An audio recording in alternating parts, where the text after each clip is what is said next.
Oh no, we've gone live. Are we live? I don't know. I'll say yes. Sure. Um,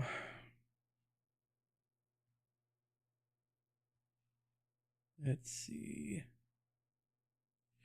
Now I just got to make sure. Yep, we're live. You gotta do the pop out for chat.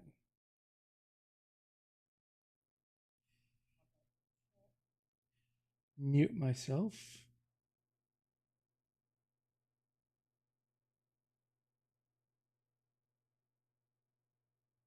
There we go. Cool. How's it going? It's been a while. How's everybody been doing? Hopefully not too bad. Uh, it's been an interesting couple weeks. It's been fun, to say the least. uh, should I put? No, I'm not gonna do music. Or should I?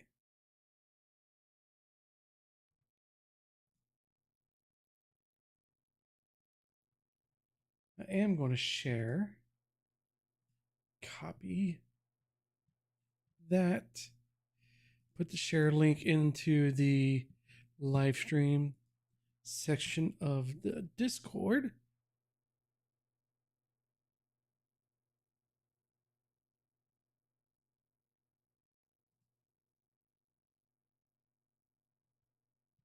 See how this works.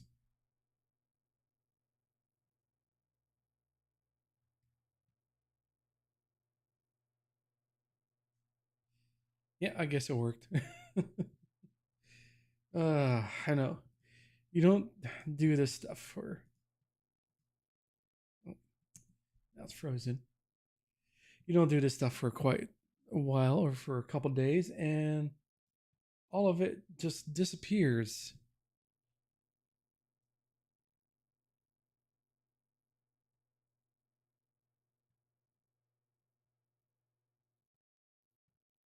Oh,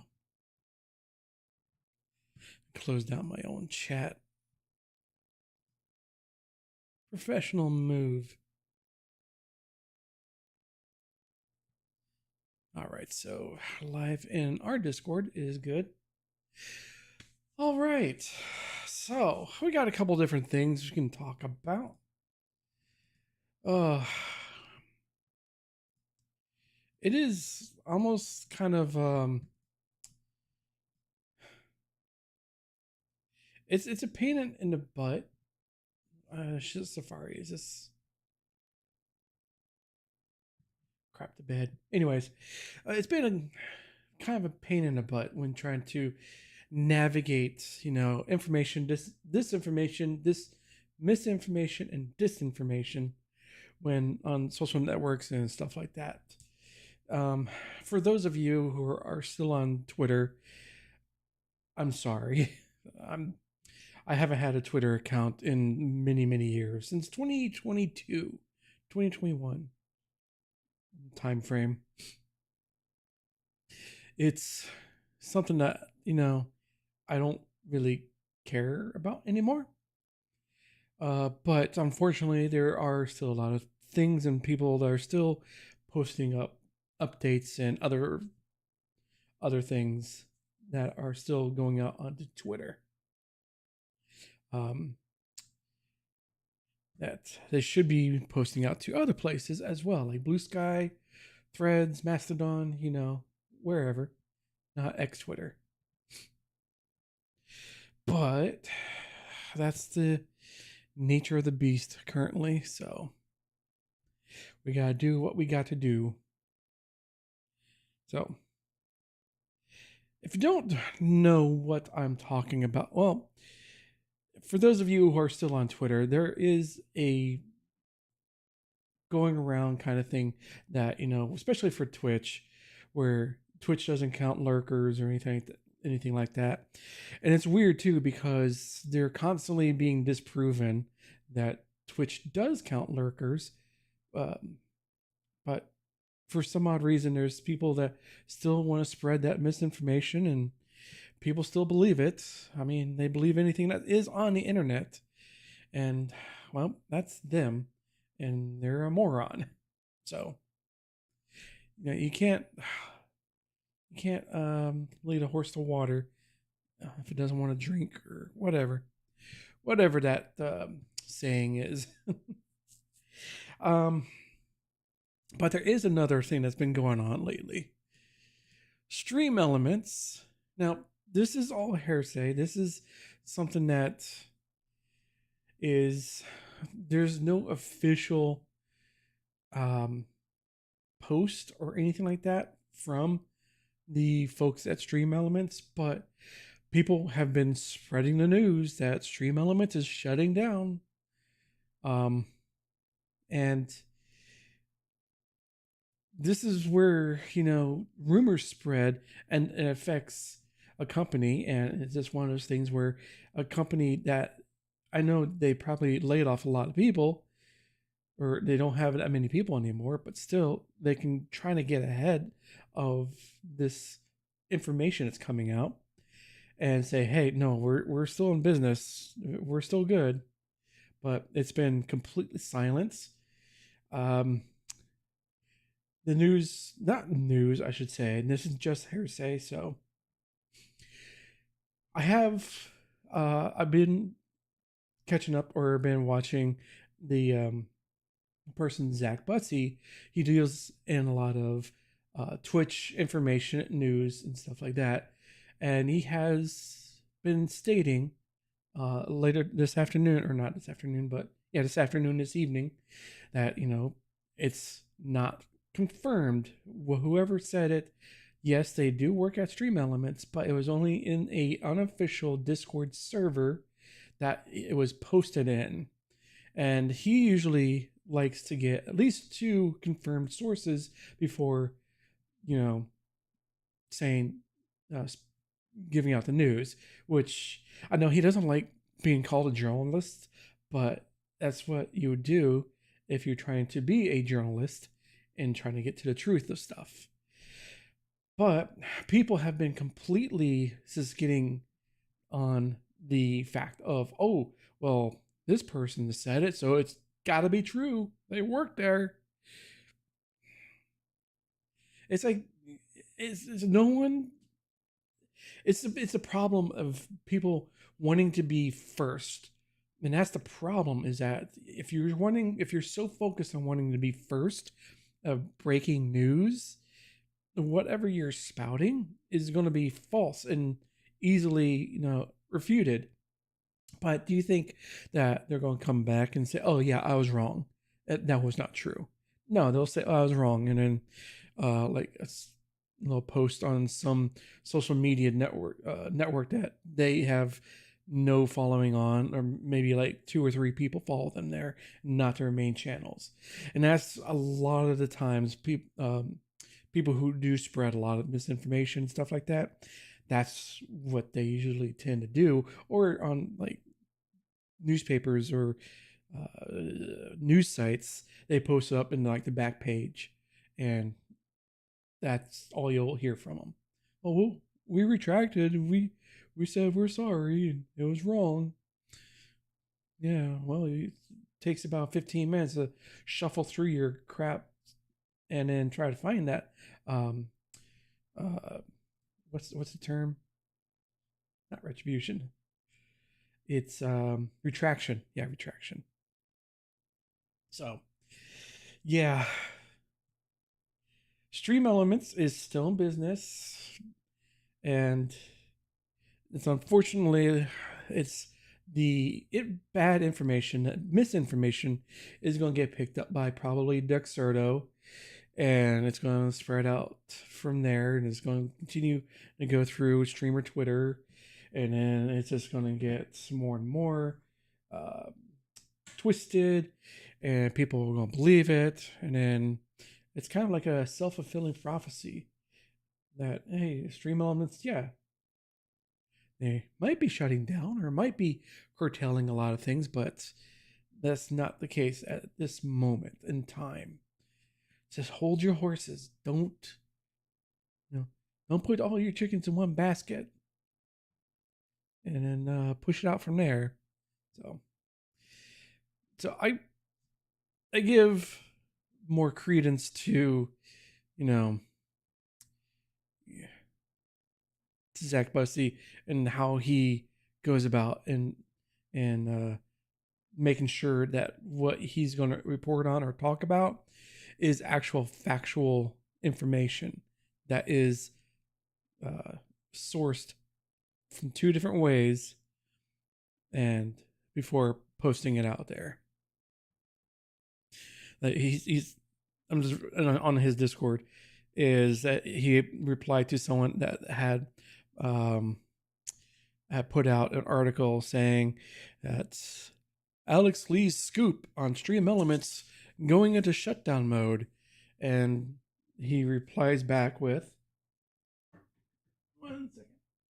He replies back with factual error at the start. The post in question was not published in the Stream Elements Discord server. It was posted on an offshoot Discord server operated by the staffer that runs Stream Elements sponsorships. Technically, an unofficial server doing official business.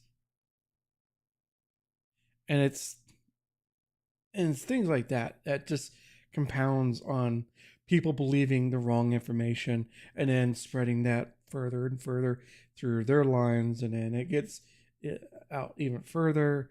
It's just more crap on top of more crap. It's kind of ridiculous that to think about when you go through the whole process of what trying to find actual information, and it's more difficult to find the truth than it is to find the crap. So yeah, it's one of those things where people like to believe something, and then when they're told that, well, that's not true, and then they fight tooth and nail against you, and it's just one of those things where it just compounds on top of each other. So as of right now, recording on this live stream, that Stream Elements is still in business. It's not going anywhere, and information out there is not valid for now. So we shall see in the future, because yes, Stream Elements has been getting into some financial hardships. There's still some issues going through that they're not as a healthy company, because when you think about it, Stream Elements has been operating as a free service for years, and they do take a little bit of cut when you go through like their SE Pay through the donations and tips side of things, and then they also had a store that you can set up for merch and stuff like that. But the thing was that it was not as profitable, I want to say. They could have got some more money if they went through the Streamlabs route and paid, or have set up where you pay tiers, but they decided to go a free route that is better for the content creator, live streamer, than their bottom line, and that might hurt them. But it's something that we had to figure out, or they had to figure out, not us. We have no we have no skin in the game, as it were.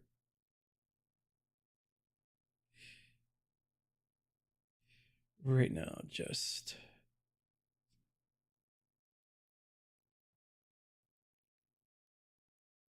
yep, okay.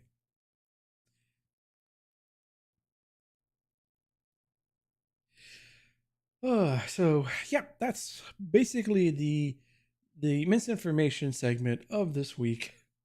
I mean, it seems to be almost, especially with, I don't, like I said, I don't follow Twitter. I don't have any account. I don't have it on my devices or computer. I don't visit it at all. I just see whatever people post up either through Reddit, forums, or Discord servers. So, yeah, that's the only way I get the information that is sent out via on Twitter. And I wish more people would utilize like Blue Sky more or even Threads. I don't care as long as it's not Twitter.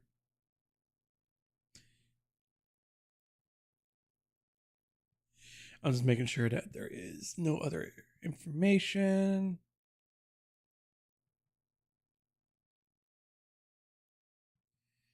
Nope, there's so far no updates or anything like that. So I'm sure more and more information might come out either tomorrow or during the weekend or sometime in the near future. So we shall see. Words are hard. Words are always hard for me. Um. So yeah, some other news. It's just more personal issue news. Not nothing bad or anything like that. Don't worry. Um. I've been working on the website, and that's still going.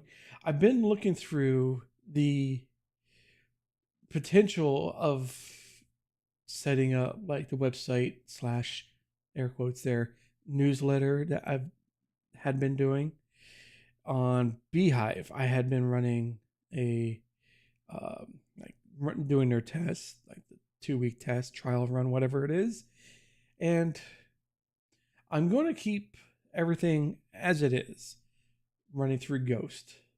That's what I've been using for since beginning of this year.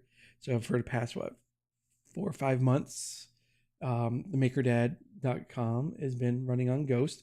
So I'm going to keep it running on there because Beehive, yes, it's a decent service if you're just doing newsletter. The fact is that the website portion of it still needs a lot of work, in my personal opinion. That it doesn't have the functionality that I really want or looking for, or that I have been using through Ghost.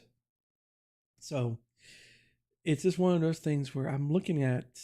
Like, I was looking, seeing if moving from Ghost into Beehive, but I'm keeping everything as it is right now. And I have been working on the store. So when I start getting the little projects done, doing in the workshop, I'll have a place set up that I can sell the small items, like the I don't have anything here on the desk, but the small items that can be easily shipped out. Excuse me, that can be easily shipped out. So I'm setting up a storefront for that, and I am running through. That is going to be going through Fourth Wall. The reason why I chose Fourth Wall is because it's very low cost, especially for just starting things out. Um, and they do a lot. They do a lot of stuff for taking care of the shipping costs, the tax, um, the the website front end for that as well. And also helps too. There's also the merch capability is added in as well, which I will definitely set some stuff up for that. That's not too important for me right now.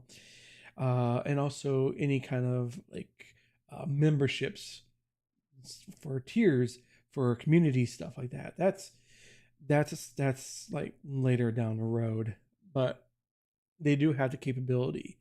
I did set up a Patreon, but I was looking through it and I was going to push the Patreon, but the fact is that they do take, was it 10 or 12% of the that's their cut for their membership tiers, and they don't have a storefront that you can use or utilize. Um, they did have, where you said you can have like the podcast um, uh, hosting. They also have the, what was it, for video as well, so you can post up your videos through like members only type videos.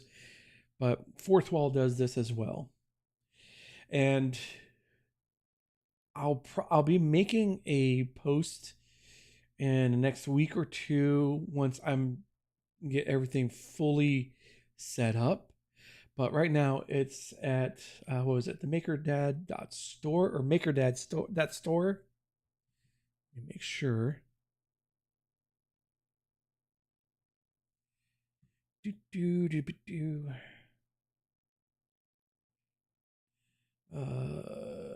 MakerDad.store.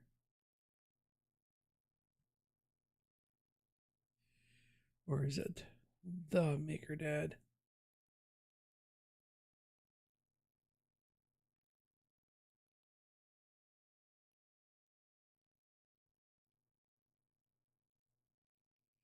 Yeah, the MakerDad.store.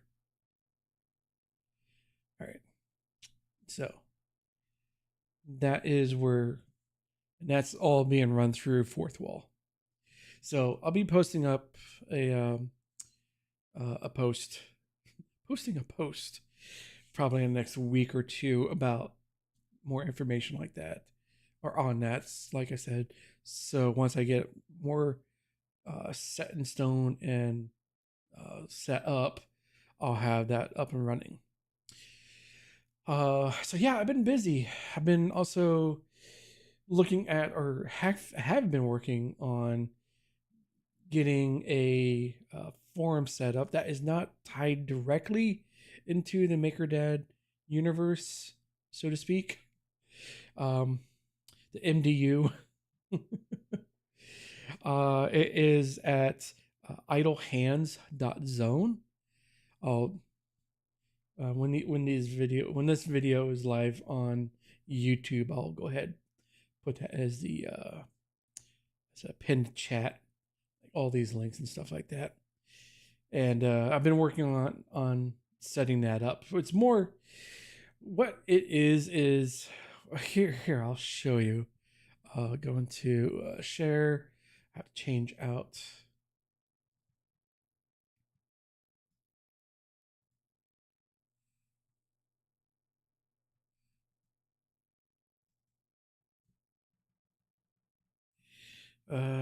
Do do do do do do do do do do.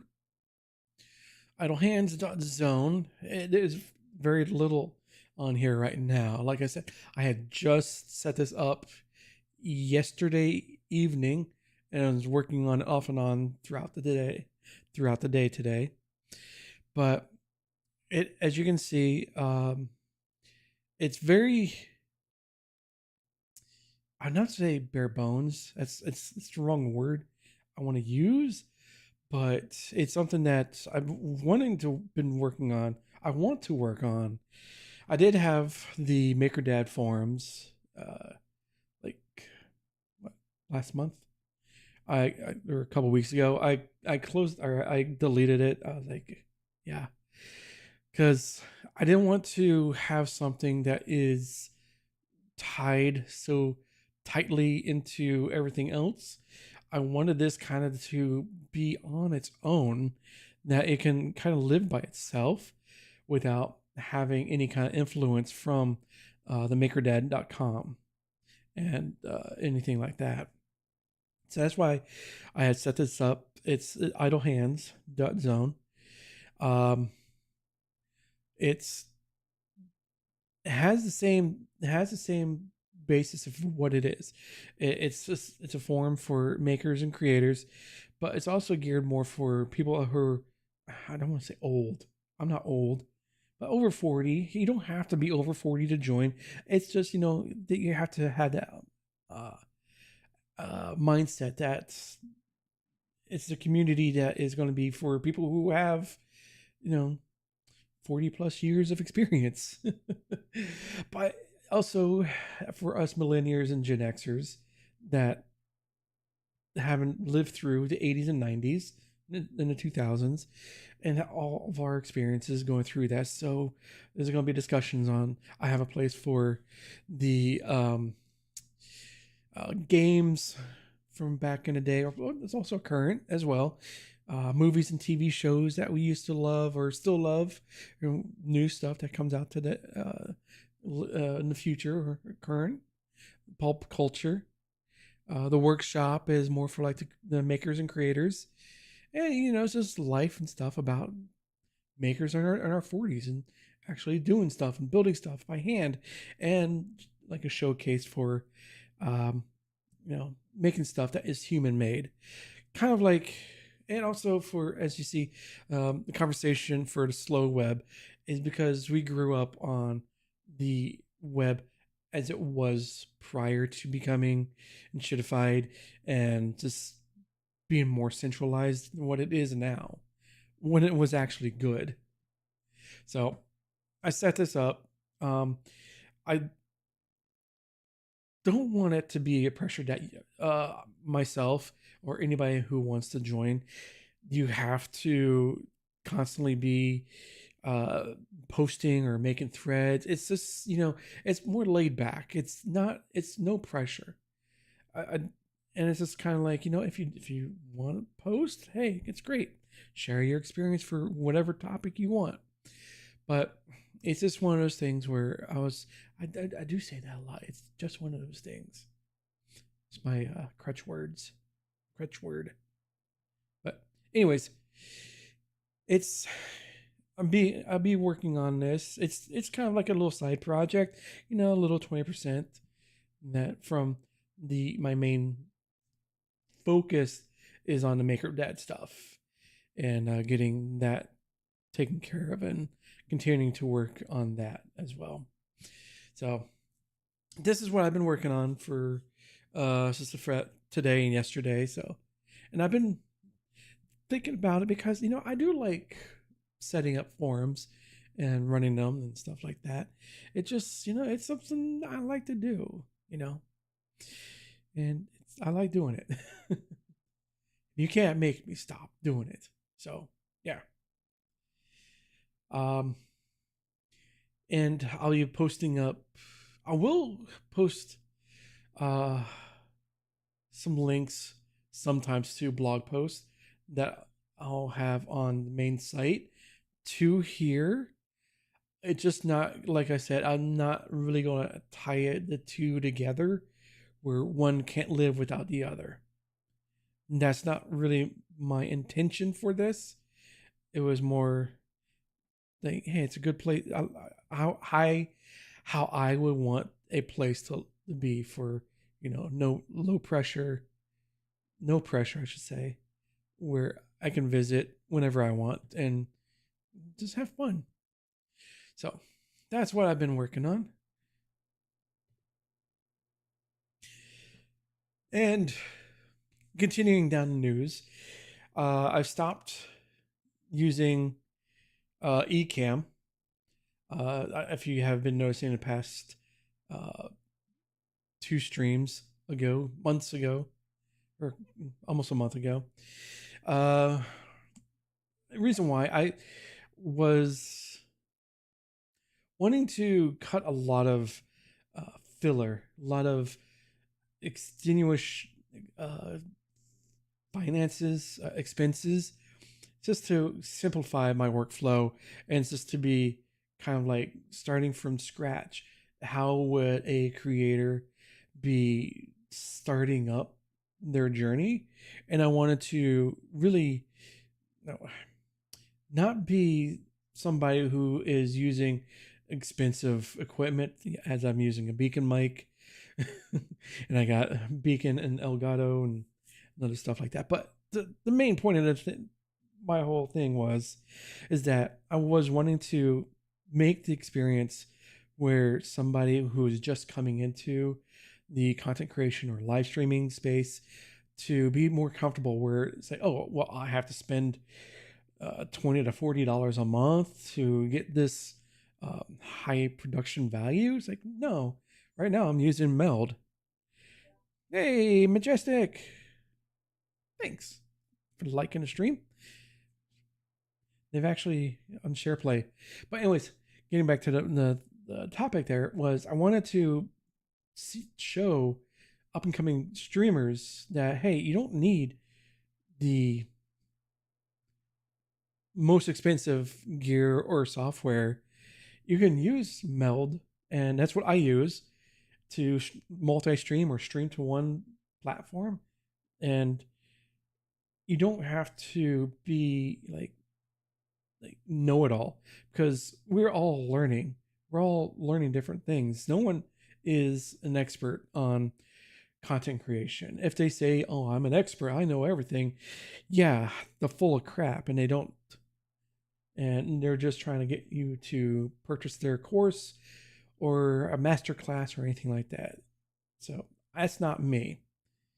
I don't have the patience or the time to go through and record or set up a masterclass of this is how to do Meld. I'll do some videos or setting up your stream on SharePlay or whatnot, but not like a masterclass where you give me $150 and here's a 3-hour course and have fun. that's not me. I mean, like I said, I don't have the time. I'm doing all this other stuff, and I don't really have the time to do or sit down to make that. So that's why I stopped using Ecamm. I was after or before I did that, I wanted to set up a browser-based recording recording and broadcasting by using Riverside. Riverside is a pretty good service. And it's also, I was using it to host my podcast episodes. But after almost a month, I'm like, is this really a good use of my money? Now, don't get me wrong. It was like, because I was paying the $40. And yeah, no, the $40, because that also included the podcast hosting, the episode hosting, including the live streaming and all that stuff that comes with Riverside. I was more looking at that way, where it's only like $20 for the podcast side of things and another $20 for the live streaming and the editing of your episodes or your content, going through their text based editor and going through all that. But when I was looking at it, or after using it, I have used them in the past many times. I was like, well, this also is not going to go well for an up and coming streamer. And yeah. So back to rss.com, I went for the podcast. So that's where the podcast episodes reside, because it's free. They do offer a paid tier, but for my use case scenario, and my use case is that's perfectly fine for what I need. That's all I need is a free place to set up my website or my podcast episodes, the actual files themselves. And I had looked at Acast, I had looked at even Spotify, and especially with Spotify, I didn't want my stuff to be, I didn't want them to be stuck inside the Spotify ecosystem. I wanted it to be able to be moved easily from one host to another if I needed to, without having to go through the whole rigmarole trying to deal with Spotify and stuff like that. So that's why I decided to go with rss.com. Excuse me. And There, it's perfectly capable for what my needs were of a free hosting for a podcast. So that's what I'm using. And I have used other services that were like $20 a month. There's capacities. There's is it Fireside. There is Transistor. Uh, and I had like a couple other ones. I've Blueberry. I've I've pretty much used a lot of different services throughout the years. So that's always been fun, trying to move your files from one service hosting to another. Yeah, especially if something gets messed up, and then you have to go through the service. It's like, oh well, all of a sudden you got your show is showing up twice on Spotify. It's like, well, that's not going to work. So you have to go through the whole process and support and say, hey, this one is the actual one. Let's try to get Spotify to clear out the duplicate and let's go from there. So I've been busy for the past couple of weeks of trying to get things a little bit more streamlined, a little bit more uh, my workflow down a little bit better than what I had been for the past couple years. I even was going through and looking at the different project management software. I like Trello, Notion, uh, Asana, and Smart Suite, not Sheets. Ugh, Smart Sheets. Ugh. Definitely not Jira. Anyone in like the tech space definitely knows about Jira. But I was working on with Trello, and I was like, okay, this seems all right, but it's a little bit more than what I need at the time. And I was just basically trying to find a place that would help me stay organized. And I already had that from the get go, especially in the Apple ecosystem. I had Apple Reminders. I use Bare Notes. I do pay for that. It's like a couple dollars a month. It's like $2, $3 a month. So I'm like, whatever. So I can use Apple Reminders that are linked to a Bare Note, and then the reminder or the task shows up on my calendar on all my devices, either desktop, pad, or phone. So I had stuff there. It was free, and it does 98 or 99% of what I want it to do. True, it's not like fully fleshed out as a Kanban board or project management, like let's say Trello, where you can do custom stuff in it. I mean, that is um, something that is not what is really. It's a nice to have, but you don't need it really, unless you're doing a lot of projects that require that little bit of customizability. Anyways, so I was like, I'll just stay with Apple Notes, or not Apple Notes, but Apple Reminders, and do that. And I set it up in a way that is what it was on Trello, and it's working for me. I don't need to do anything else. So, yeah, I've been working on, like I said, getting the workflow and stuff taken care of and trying to get more organized than what I had been in the past. And I know I had posted months ago or sometime late last year that I said, "Oh, I'm focusing on doing on this, using this particular service, and I'm tired of moving back and forth and trying different things."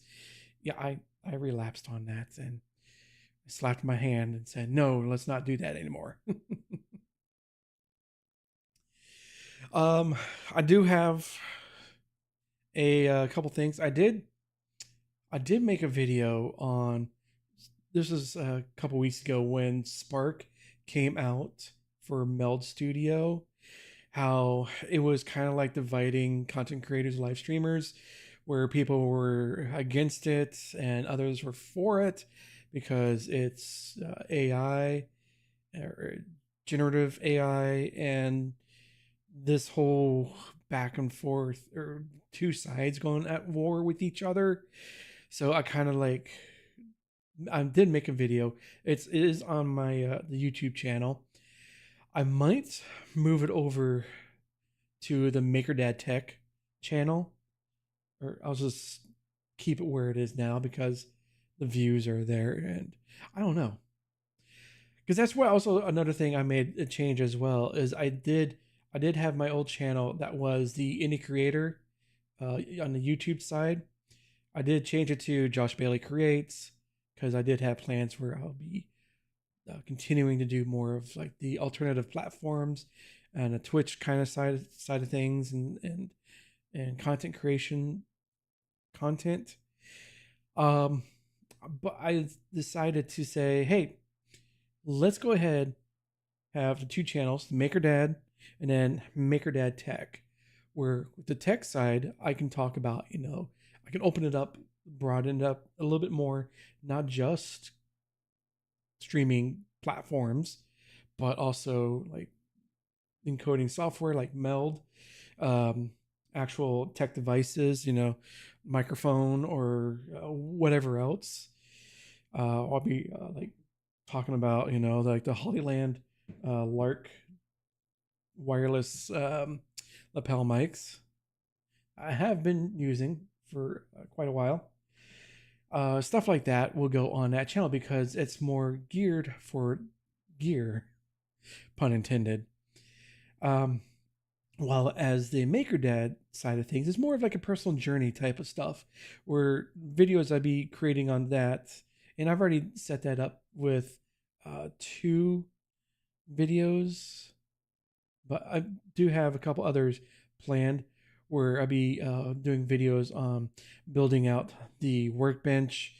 I'll be building the miter saw station, mobile station, the just DIY kind of maker stuff. That's going to go on the Maker Dad channel, and I wanted to kind of like keep the two separate.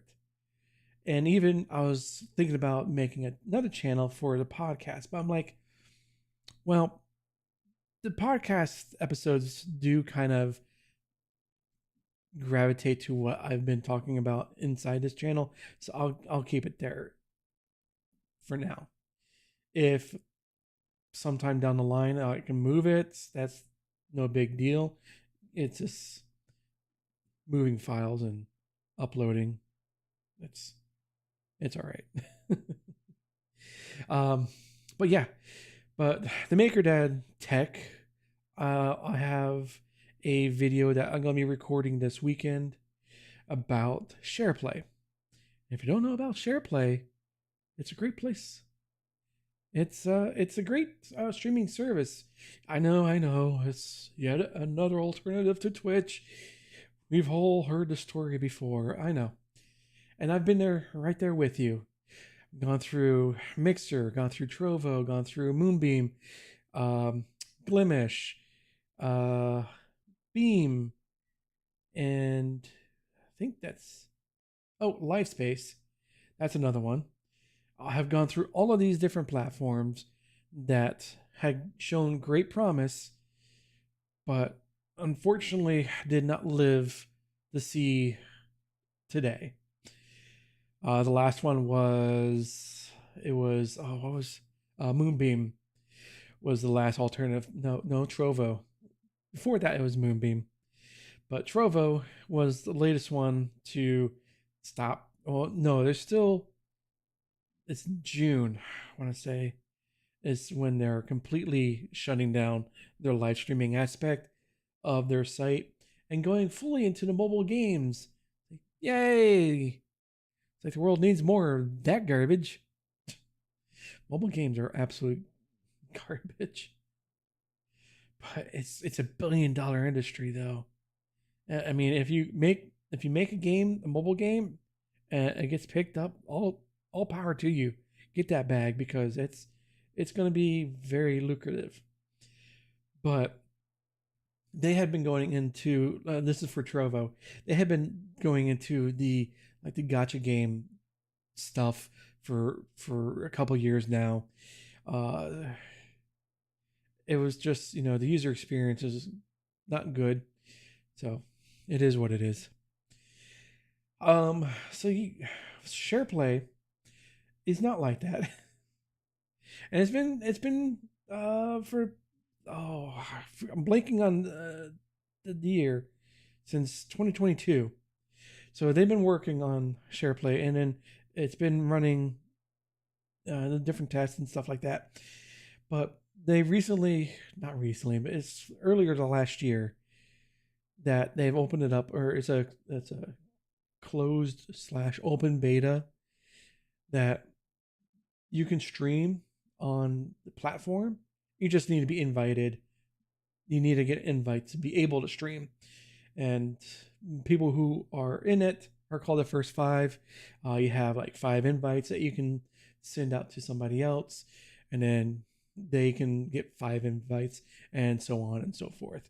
But I'll be making a video of how to set it up in Meld or OBS or anything or whatever broadcast software encoding that you use. Most of the time, it's either going to be Meld or OBS.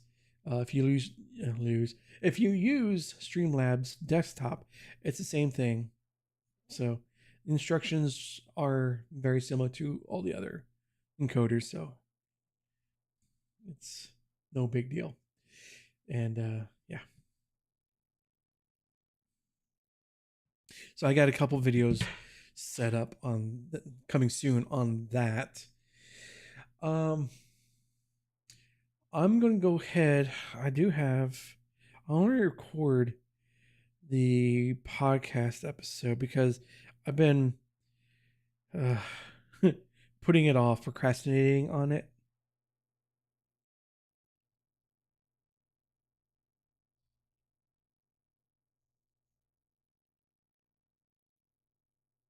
All right, there we go. So what I typically do is I'll go through and do the podcast episode and as if I was recording at the same time. So it's basically what is referred to as live to tape, where I'm live, but it's being recorded, and then I'll edit it and then post it up as a separate video. So this one is going to be on imposter syndrome. Actually, I got to get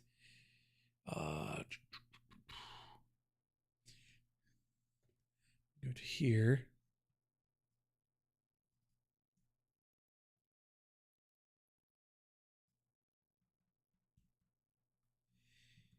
Wikipedia.com so I can get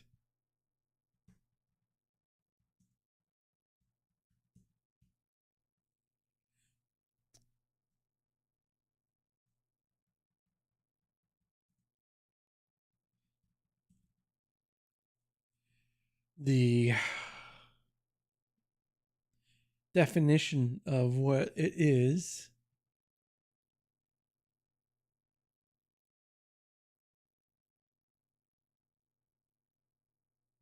So I can have that ready.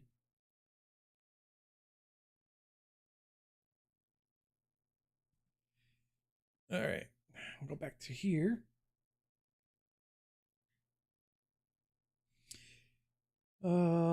I really hope that SharePlay gets their integration into Meld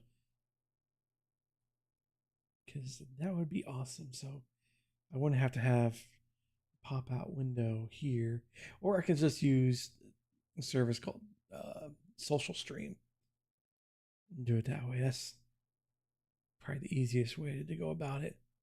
And I used that before when I streamed to Twitch, YouTube, Moonbeam, my own cast server, and one other place I forget. I was streaming to like 4 or 5 places all at once. That's the nice thing about having fiber internet. with a um, 5 no, I'm on a 2 gig symmetrical. So it's 2 gig up and down, which it doesn't. We pay for that, but I got to change out my upgrade my router, not my router, but my switch, because I run Cat 6 throughout the entire house, so it goes into a switch, but the switch is only it's up to a gig. It's like a 10, it's a 10 101 gig switch. So my 2 gig symmetrical is not. I'm getting half the speed, but that's okay. That's one thing I got to upgrade relatively soon. All right. So what, like I was getting ready to say, is I'll go ahead and go through the podcast episode like a recording. At the end, I'll go through my whole spiel, the call to action, stuff like that, and say thank you for watching, blah blah blah, and that would not be the end of the stream. It'd just be the end of the video, as it were. So I can go back through and then take that section out and set it up as its own video and podcast episode to be released tomorrow. So I gotta get better at being more consistent on my streaming schedule. So instead of doing all the editing on a Friday morning while I'm trying to work, I have it all done sometime during the week and then do the recording earlier in the week. But that's on me. Anyways, let's get started here.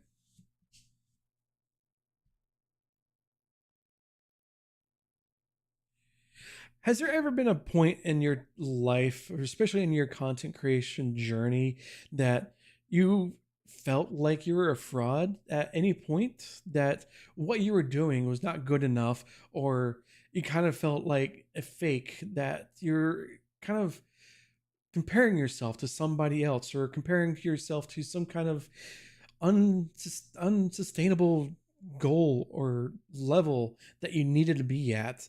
Well, tonight we're going to talk about imposter syndrome and basically why it could be a good thing, but majority of it is something that a lot of us deal with on a day to day and all the time as a content creator or even as a maker. And it does affect uh, everybody in the whole artistic um, creator system, ecosystem, and anyone who makes, or is basically what I'm trying to say is, if you're human, it affects everyone. It doesn't matter if you're a creator or not. So let's actually talk about what imposter syndrome is. And a good way to actually think about it is to actually go to Wikipedia and what they have to say on what is imposter syndrome. So it's also known as an imposter phenomenon, is an experience in which a person suffers from a feeling of intellectual and or professional fraudulence. One source defines it as the subjective experience of perceived self-doubt in one's abilities and accomplishments compared with others, despite evidence to suggest the contrary. And for my own personal kind of antidote is that I have experienced, and I still continue to experience this, and I think everyone else does, that you kind of set yourself up on a pedestal that you'll never be good enough compared to other creators or other makers or anybody else. And that's something that, you know, it's we have to deal with from, you know, every day, constantly every day, throughout our lives.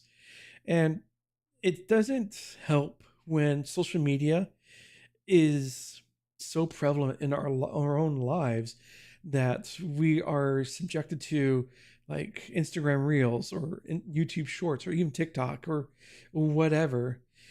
It's we see our the influencers and other creators or makers making stuff or doing things that we think we have the skills necessary or even the capability to do it, that we're not there yet, but it's kind of that's in the back of our minds like, well, you're not good enough to make widget A. Why do you want to start? Why do you want to do this and then you'll fail and then you'll never be good as person X? And it's like I said, I've set myself up for failure many a times. There are many occasions where I have compared myself to other creators that is not warranted from my point of view. That I'm on my own journey and they're on their own journey as well. That yes, they are more successful, but I do my own thing and that I can do the what I'm trying to say is trying to get the experience and the knowledge of to get myself to that point. I know that was kind of like a convoluted way of getting there. So I know I'm not a really great speaker from other creators, and I do a lot of stumbling. I do a lot of I trying to figure out what the best words are for certain things, and I know those are certain things I have to work on for myself. And it's, it's going to be a long, arduous task of trying to figure out, of getting to the point where I'm not stumbling over words. I'm actually more of a better speaker. And I was much worse, believe me, when I first started out. I was just sitting there where I hit live or go live on a live stream, and I'll just sit there and look at the camera. I just become locked in, and my brain was just like buffering. There's nothing going on. Lights were on, but no one was home. Kind of mentality. That's kind of an insult, but we'll go with it. Anyways, it it kind of puts you on the spot that how I was trying to get to be a live streamer in my early part of my career, content creator career. Um, it put you on a spot where you have to set yourself up to always improve on the next go round and try to be a better presenter and a better interviewer or anything that you're trying to do. And for me, it was just getting out there and just doing it.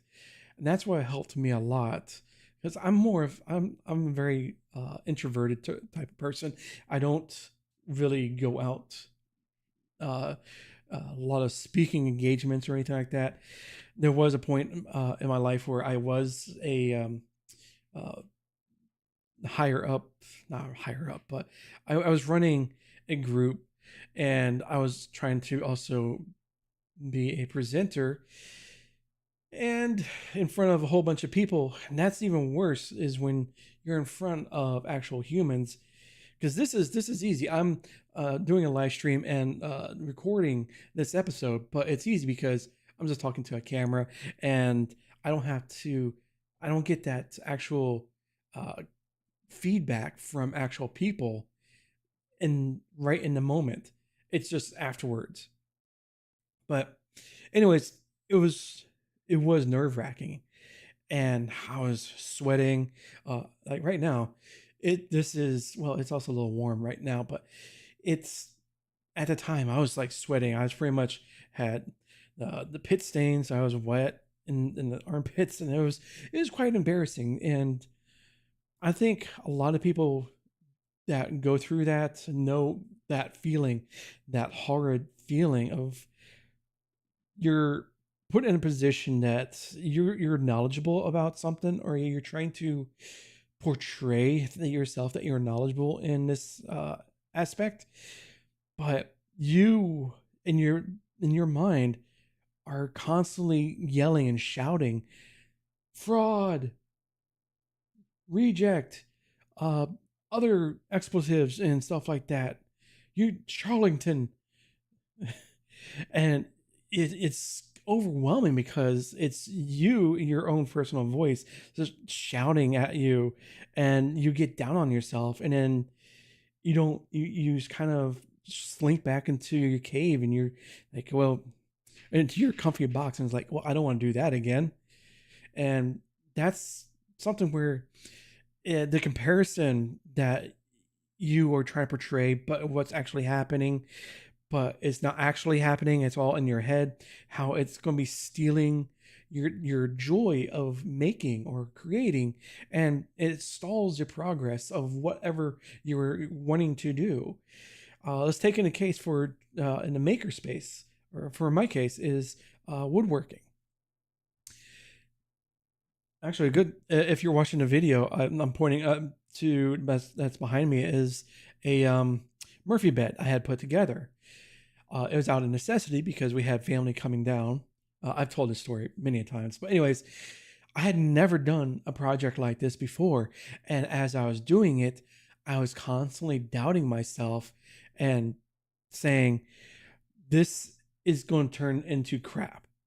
You're going to have to spend another um $200 to $300 because all the stuff that you've done is going to be scrap, and you're going to have to start over." And you're exactly right, Kat. Uh, Use positive affirmations to help you to get past that as well. But it's just kind of like you're sitting there, and it's you know you can do it. You have that enjoyment, but with the imposter syndrome, imposter, it's sucking all that joy of what you wanting to do, and you can see it in many different cases where large creators, large influencers, I'm sure if they say they don't, uh, if they don't experience imposter syndrome, they're lying, because we, as a human species, as a human being, we are susceptible to this feeling no matter what. And it sucks because it's something that we have to fight against as we're fighting against external sources and trying to learn and better ourselves. And one of the strategies I had mentioned just a moment ago was continuing to do this and to get more experience in like woodworking and um, all sorts of different things, just trying to get past that little barrier, that little, not barrier, because I think that is kind of like it puts up too much of a uh like a barrier, too much of a something there in front of you, but it's more of like a speed bump that if you can get over it, it's not insurmountable. It's something that you can get over. It's going to take a little bit of effort, but it's not a.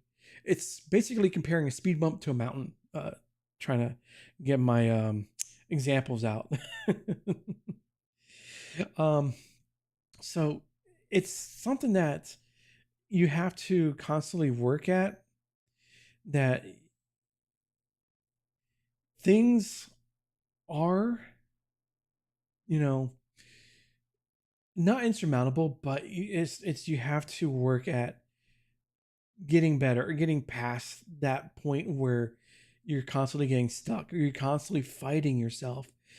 And especially like in the content creation space, the live streamer space, if you're trying to think of yourself as being competitive against other creators, you're not really going to, excuse me, you're not really going to win, because there are no winners or losers. The only losers are, I shouldn't even put it that way. The only way you'll fail is if you don't do it, if you don't attempt to do it at all. I don't know if I understand what I'm trying to say is that what was that mean? You miss 100% of the shots you don't take. But you got to reframe your competition. You're not looking at competing against this person because they're able to pull in 100 viewers or 1,000 or 10,000 people watching their streams or their videos, and I'm sitting at two. What are they doing that is better than me? And you can learn from different things, but you have to also look at a other creators that are more in your lane. Don't look at the 10,000 or 1,000 viewer streamers or creators. You want to look at the people that are from 5 to 20 if you got low numbers. What are they doing? And what you could be trying to emulate or imitate. Don't try to completely rip off. Like in the case for live streamers, don't completely rip off their whole setup. They have their widgets and other alerts or anything like that and get exact same, because you're thinking, well, if they're using this, I can use it too, and I can get 20 viewers within a week. That's not going to happen. It's just that you have to be more upfront with yourself. It's like, what are my weaknesses? What can I do to get past, or at least try to work on getting past that? And you can be you can be inspired by certain aspects of what a person does. Like I used to do a what was it? It was late last year. I did indie games. Uh, it was kind of I'm blanking on the actual framing of what I was doing. But I was thinking it was indie games, but I was kind of framing it under inspired by Last Week Tonight with John Oliver, where I go through. No, it wasn't indie games. It was going on in the alternative platform content creation space, where I go through that week's stories and in a weekly kind of format. I was inspired by John Oliver's show, but I didn't actually rip off everything. I did heavily inspired, like the title where it wasn't flipped, but the thing is, I tried working on something I was inspired and wanting to try out. Did it work? No, not really. It was something that I figured that wasn't working for me. But setting personal benchmarks instead of comparing myself to another person was also helping, where I'll be like, okay, let me work on different style thumbnails, which I'm doing right now. I'm making sure that my thumbnails are more in line in a certain art aesthetic. I'm working with that. All podcast episodes I post out there are certain, using a certain color and certain aesthetic, and it's just is separate from uh, regular video. So I kind of, when you look at my channel, you can see, oh, well, these thumbnails are for podcast episodes, and these thumbnails are for regular video, and this one is for this. So it's kind of like I'm setting myself up a goal that I'll go through and do this for the next, let's say, 6 months, because or a year, because if you do something consistently, you'll get better and better at it. And that's something that I'm trying to do for myself. And I've been failing at doing consistent live streams for the past couple, let's say, past month. And that's something that I'm having to fix. That going forward, I'm going to have to set up a time and date to do the live to tape recordings of these podcast episodes on a certain date, certain time, and not something where it's like, oh, if it's a Thursday, you haven't done it in a while, might as well do it. I'm not forcing myself, but I want to be more consistent, because when I'm more consistent, I feel better with myself, and I feel better with the end product that I be producing, because I did it for a good couple years. For the past year, I was doing indie game reviews where I'll go through, play an indie game that I have not played for at all, and I did that for 2 hours. I'll go through playing a game and give my thoughts on, give it like a little mini review, like what I thought of the game mechanics, the sound design, art style, and all sorts of different stuff. And I had fun doing it. And for me, I saw that it was, I was getting better at doing those type of videos. I moved away from it after I was getting burnt out doing all sorts of stuff. But I had talked about this months ago, kind of when I came back. But what I did is I see those videos and I see the blog posts I extracted with the transcripts from those videos, and I posted those out. So it's kind of like making a point of documenting my journey of continuing to improve myself and to better my skill level as I was going through things. And that's one of the things we have to think about, is not just as a content creator, live streamer, maker, woodworker, artist, graphic designer, writer, gamer, developer, whoever, as a human being, you kind of have to, again, document your journey and go through and look at, set personal goals.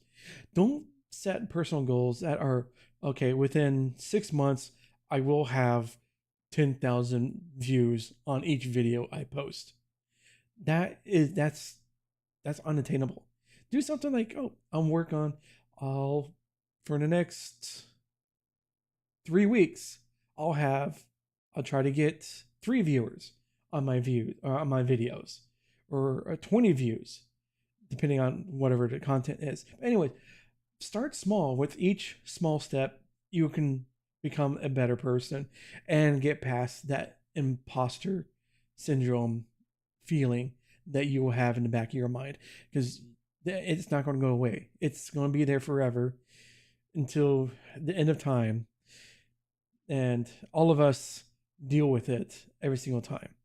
But if you enjoyed this episode, let me know in the comments. I'll read all the comments down below, and definitely join our community. The forums are at idlehands.zone. I'll be posting that up in the description down below. But I hope you had a good time listening to this, and hopefully you get something out of it as well, because I do, as I do myself, that this is another personal journey of getting this out there for you to listen to. But with that, I want to say thank you for listening, and I'll see you later. Later, taters. See, I even messed that up. Anyways, later, taters. Now, of course, if you're still here, thank you. uh, there we go. My browser decided to refresh, and I lost it. SharePlay chat there for a moment. As a ninja. How's it going, Cat? How you doing?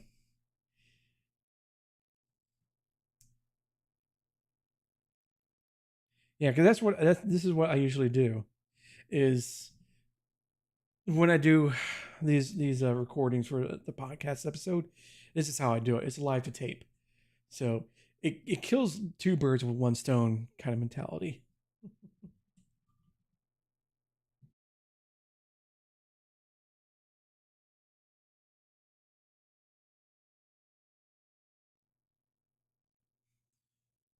This just makes it a lot easier just to go through the yeah. It also keeps you accountable as well. Quite right. So it goes through. I can go through the video file once I'm done. Take out that segment, and I know a lot of people, a lot of podcasts like to be very edited. Like they like to cut out a lot of the silent parts or the ums, ahs. I used to be that way as well, but I kind of decided, screw it. Let's leave that crap in there. It's it's it's just human being a human being.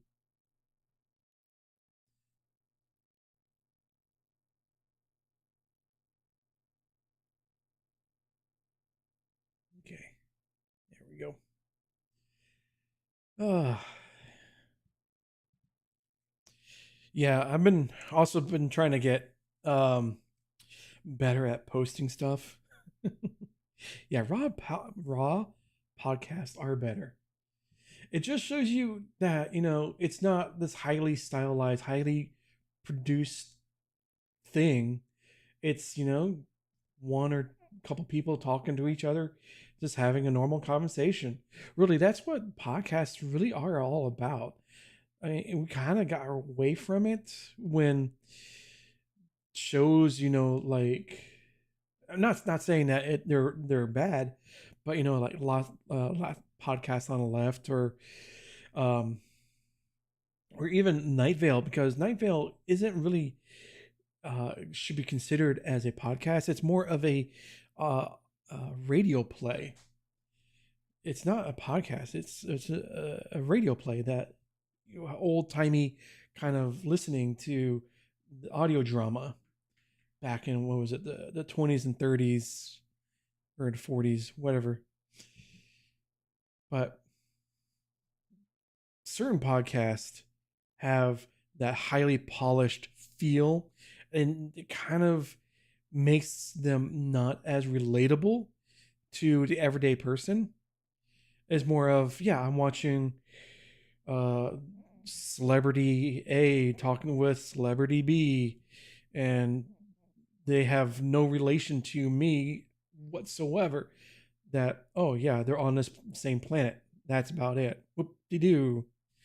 But if I want to listen to a podcast that a couple people are talking about, uh, youth sports, and there's talk about, how certain adults or other parents are complete morons because they start going off on the umpires or the referees, and they're talking about this because it's a kids game doesn't make it like a end of the world situation, that if your kid doesn't perform, they're not going to get that scholarship, and then that requires you to start yelling and being a complete elitist asshole. So yeah. And there'd be plenty of stumbles and ums and ahs and a silent bit. I mean, if there's a silent bit for like 10-20 seconds, yeah, I'll probably cut that down, especially for the audio, because you don't want to sit there and you're thinking to yourself, is that it? What's going on? What happened? But for the video, I'm like, whatever, because you can see what's going on. Audio is a little bit more nuanced, where you have to be able to have a tighter production, but not too much. Yeah, it's a good thing. And I like how, going off a little tangent here. Actually, hold on a second.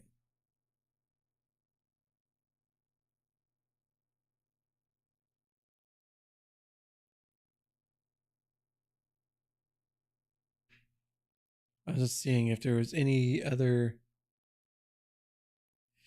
issues going on with Stream Elements.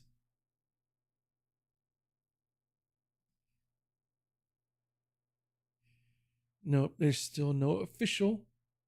It's all this misinformation that's been going out there.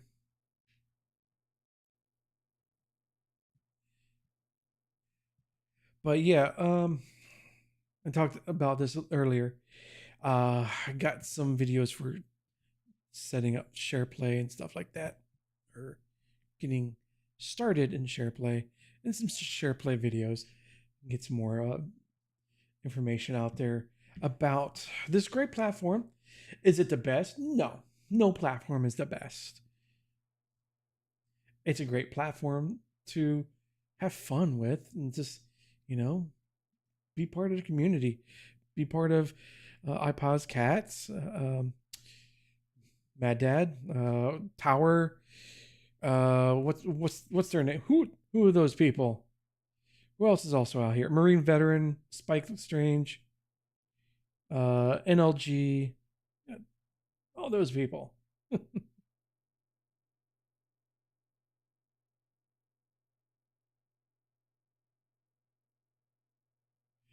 No, I was just looking at that. It's misinformation. Is that um, from what I've been gathering is that it's a rumor because I don't. Are you still on Twitter? If you are, if not, it's okay.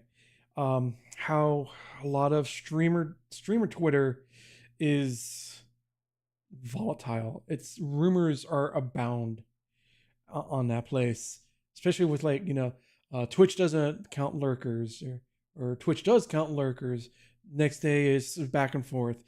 But what it is that it's a post from Zach Butsy. I'll trust his take on the way things are within Twitch and streamer central universe because he likes to at least get two sources of information that before posting or letting known a news item or anything like that. But basically, what it was, he had posted out. I'm just reading out. You're probably in his Discord. Um, it was the post in question was not published in the Stream Elements Discord server. It was posted on an offshoot Discord server operated by the staffer who runs the Stream Elements sponsorships program. Technically, an unofficial server doing official business. That's what he responded to someone on Twitter. He posted up in his Discord that because this person said it, Alex Lee's scoop on Stream Elements going into shutdown mode and sending out. Yeah, exactly. Listen to Zach first. So it's just, yeah. So it was, yeah, even though it was a staffer from Stream Elements, said something, but it was not officially from Steam Stream Elements themselves. And that's the problem with the streamer Twitter is that these things take off quickly instead of Stream Elements coming in right off the bat say, no, that's not what's happening. We are still functioning. And they can come out tomorrow. So, no, we are shutting down. But it's the fact that they can come in ahead of the rumor mill, the misinformation cycle, and cut it off at the pass and say that's not what's happening. Here's the truth from the actual source themselves. Like I said, they can come out tomorrow or next Monday and say, "Yeah, we're actually shutting down. Sorry." Or we're shutting down 30 days.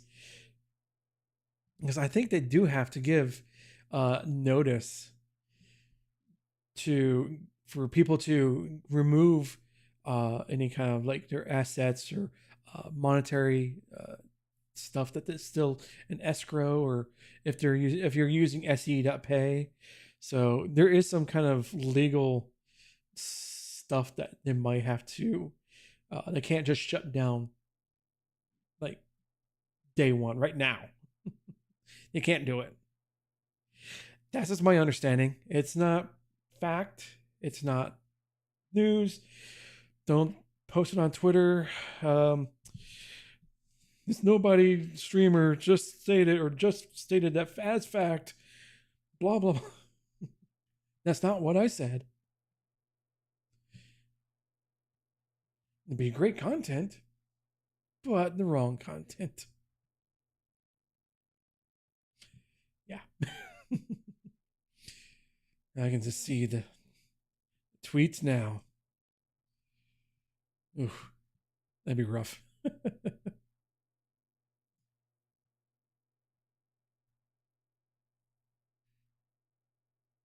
But yeah, I listen to Zach Bussy more than anybody else.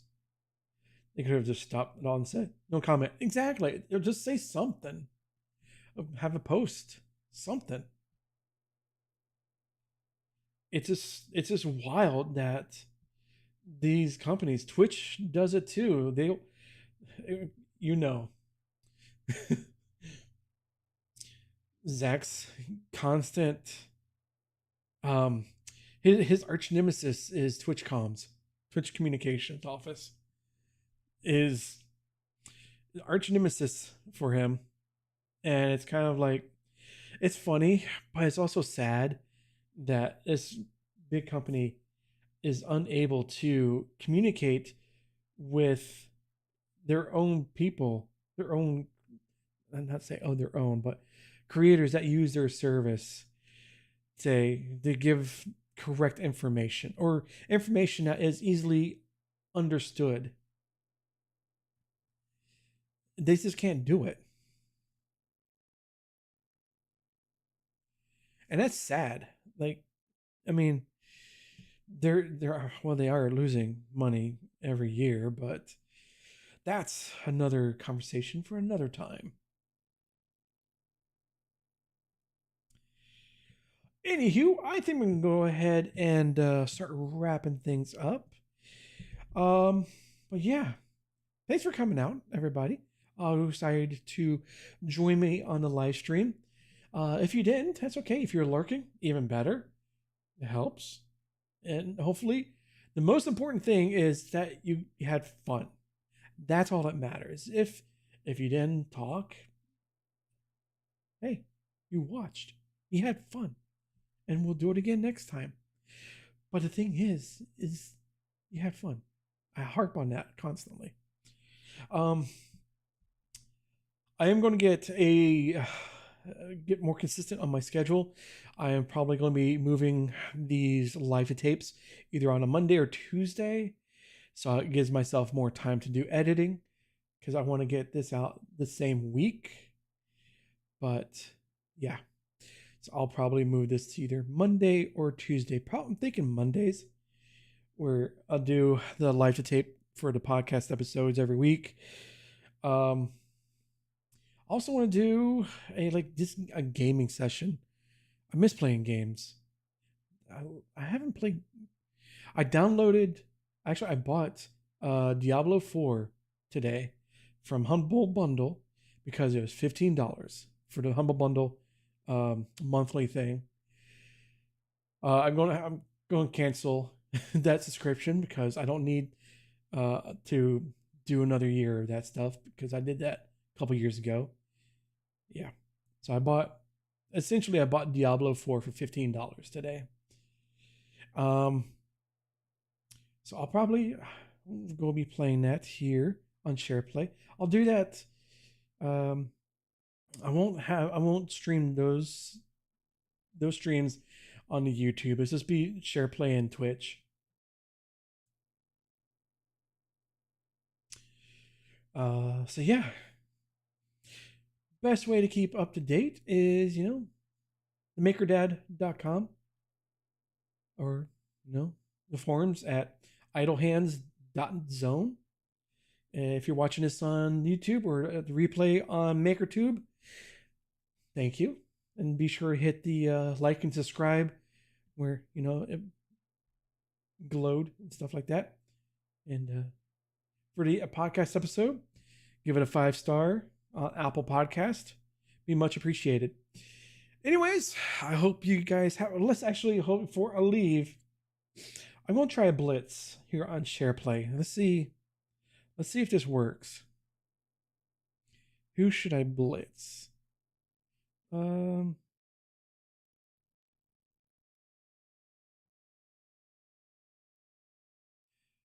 How do I do that?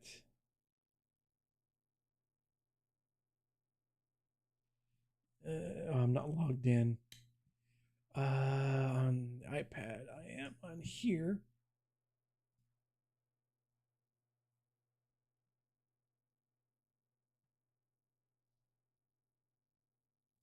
Hello?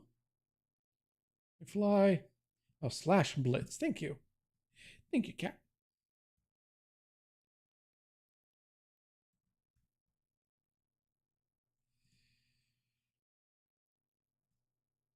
We're going to blitz the original NLG. I almost said LNG. It's like, no, not liquid natural gas. All right, let's see if this works. And away we go. Well, at least in 30 seconds. So if you're watching on SharePlay, we're going to be rating, blitzing the original NLG, and hopefully you had a good time. So I want to probably, by countdown here, probably do a game stream this weekend. Keep up to date on my socials, Blue Sky, Threads, Mastodon. Till then, night. Did it work?